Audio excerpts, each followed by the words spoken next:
አንተ ባለ 20 ከኩዮች ስንት ሞተውን አንተ ይቀርሃው አንተ ባለ 30 ወጣትነትን አግኝተህ አልተጸጸትክም አንተ ባለ 40 ልጅነት ሄደ አንተ ጨዋታ ላይ ዘወትርክ አንተ ባለ 50 አንተ መታጨደ የደረስክ አዝመራ ነህ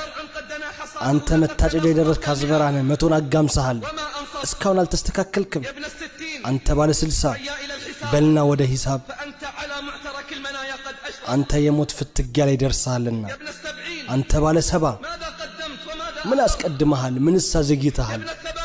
አንተ ባለ 80 ምክንያት የለህም እስኪ በቃ ማይንተሃል والله በአላህ እምላለሁ ዛሬ ቃሪዛ የተሸከመ ቀን ይመጣል እሱንም በትከሻው አድርገው ሲሸከሙት ዛሬ ወደ መቃብር ለዚያራ የገባ አንድ ቀን ይመጣል እሱም እንዳይ